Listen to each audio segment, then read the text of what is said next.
I know you saw this clip, her disgusting, gross elitism and her complete out of touch nature with respect to the rest of the world. Sunny Hostin goes on The View and decides now would be a great time to dump all over the so-called uneducated, not non-college educated, the uneducated, which is what you are in Sunny Hostin's view, including you, Charlie Kirk, because she's conflating, right, people who didn't go to college with people who are uneducated. We've got to look at the clip, and then I need your reaction. What we did not have is white women who voted about 52%, right, for Donald Trump. Uneducated white women, is my understanding. You have Latino men, actually, voting more for him. And you have, and black men was not the story. We're not the story here because they voted almost 80% for the vice president. Right. So why do you think that uneducated white women voted against their reproductive health freedoms? And why do you think Latino men voted in favor of someone that's going to deport, says he's going to deport the majority of his community? White women like being called uneducated white women. I think the economy matters, national security matters. But when you put people in these boxes, I think that's a takeaway from this race. Okay. It's amazing. She's specifically there referring to the women, but of course it's the non-college educated men as well who voted for Donald Trump. And the nerve of this woman to whom the country has given so much to try to dump on people who didn't go to college. Look at you. Look at your achievements. How do you like the so-called uneducated now, Sunny? Yeah, and again, by the way, rarely do you get the answer to a question in the question. And her whole question is exactly why there was a rebellion against them. Yes. Listen, just because you didn't go to college doesn't mean you're stupid, and it doesn't mean that you don't have wisdom. I always differentiate between knowledge and wisdom. You can go to college and get a bunch of irrelevant facts about how men can allegedly give birth or whatever they teach. I mean, it's or about North African lesbian poetry. Okay, that's fine, I guess. Awesome. But I said this to our team. I said working people, the muscular class, including working women in the sense of, waitresses and women that work for Amazon. And there's a lot of women delivery drivers. They are so in favor of Trump, and they don't want to be called stupid or uneducated. And I've said this for so long, and it's finally manifested, which is that it is laced into how we do our public opinion polling. And she played into it perfectly, because I've said this for a decade, and finally I have a piece of evidence to show this more than anything else, that we look at how we elect our leaders in two buckets, stupid and smart. And the stupid people are the people that don't have a certificate from Yale, and the smart people are $200,000 in debt because they went to Drake. And so the breakdown, though, is that Donald Trump, which, by the way, is just smart politics, because there's more people that didn't go to college than did go to college. And I know that's really hard for the Democrats to realize, because everyone in their circle went to college, but the majority of the country actually does not have a 4-year college diploma.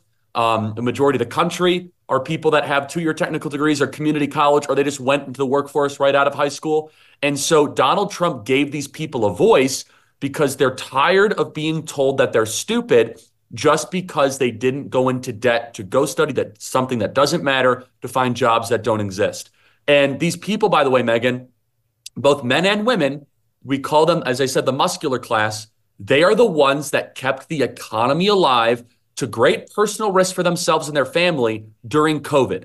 They're the ones that delivered you your Uber Eats for 3 months on straight, while you in the laptop class were able to keep on doing your job by opening your laptop in the comfort of your home while the Amazon trucks were still delivered and the supply chain went uninterrupted. Those people have felt belittled. They have felt talked down to. And Donald Trump communicated with them better than any candidate since Ronald Reagan in 1988. And the final point I'll say is this, is Sunny, you guys thought that abortion was going to be this like quasi-zealot religious issue? I'm pro-life. If people in the audience aren't, that's fine. What I'm saying, though, what gives me promise, and I think we can all agree on this, is that there are other issues that should animate and drive our politics other than this very divisive one. And I was really encouraged by that, Megyn. Very encouraged, because the media was forcing this as an up or down vote on a referendum on a highly complicated, very emotional, very personal issue. And it turned out the American people were like, yeah, actually, these other 6 things matter more. And good for them. By the way, Sunny Hostin, I think, went to Notre Dame. Her son's at Harvard. Her daughter's at Cornell. She's married to the Ivy League. And that's why she looks down on everyone else as a bunch of stupid losers who didn't vote the right way because they're not as smart as she is. I spent many years across from Sunny Hostin on the set of Bill O'Reilly. She is not as smart as she thinks she is. In fact, I defy you to show me one debate we ever had that she won. There isn't one. So I'm not done with the Charlie Kirk homage. Oh, boy. We put together a little bit of you on your college tour just so the audience can see some of the hard work you were doing. Let's play Shot 1. Can you tell me her greatest accomplishment? No, I can't. Can you tell me a single accomplishment? I cannot. I want to leave. What is Kamala Harris's greatest accomplishment? The Holocaust. Could you please explain why under a Trump presidency would be more beneficial to me than a Harris presidency? I want to try to win you over as a liberal for Donald Trump. Why should I vote for Trump? There's no guesswork in this election. We know the type of president that Trump was and that he will be. There are 3 things I want you to think about when voting for Trump. Home ownership, border, war. 3 objective things. When I decide, just in case, can I have a hat? You can have a hat. So which way are you leaning? Can I get a hat? That's a good answer. How are you leaning this election? Well, after what you said, Trump. Let's go! All right, and 2 points on that, Charlie. So we had a bunch of kids from my son's high school here with me in studio on election night, and maybe 15 of them, and they were all Trump supporters. Where there was no screening, we're only taking the Trump supporters, but it just happened to be how it worked out.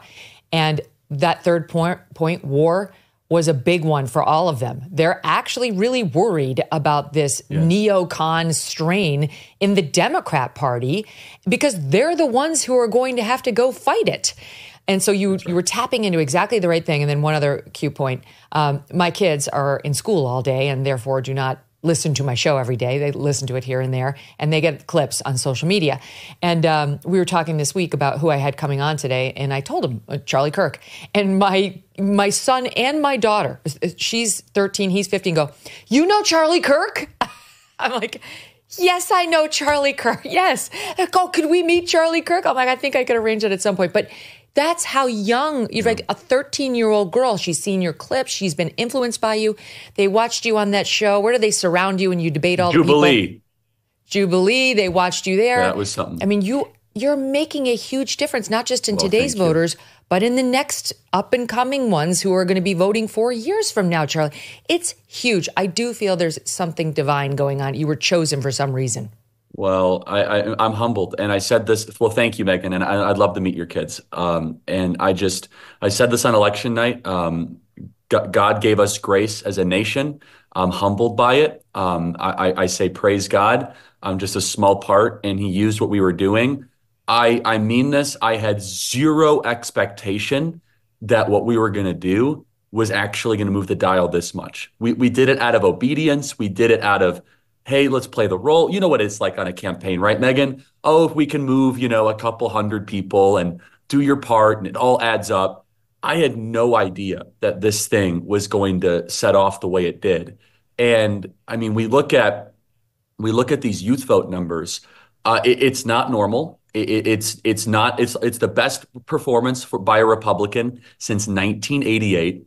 And allow me to say one other thing about the youth vote that I think you'll really appreciate, Megyn, which is the Democrats underestimated how much pent-up rebellion energy was there because of how they were treated and lied to during COVID and the political correct regime that coupled with COVID.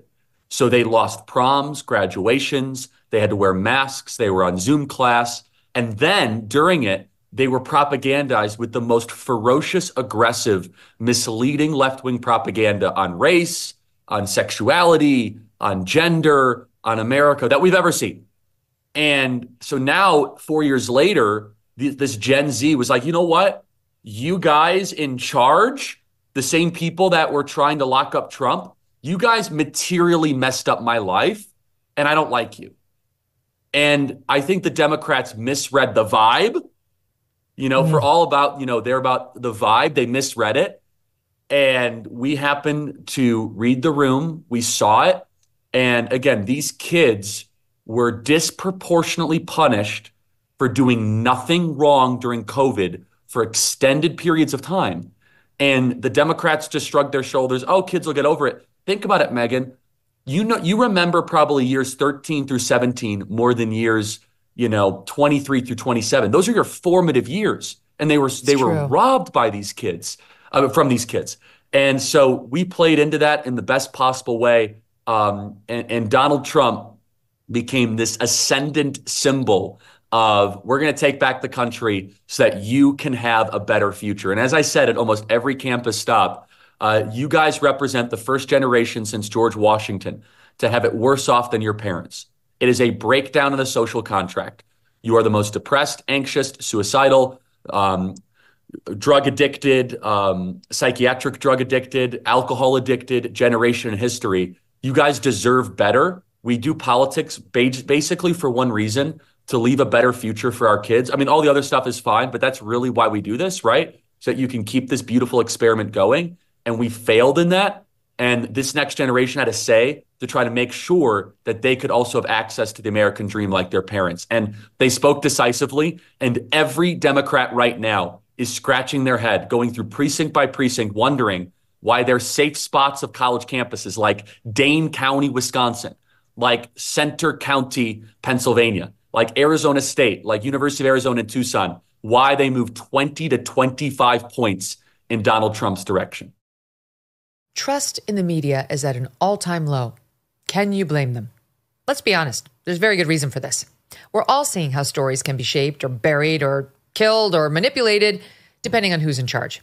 And this is why I want to tell you about a platform that does not play by those rules, one that prioritizes transparency above all else. Listen to this.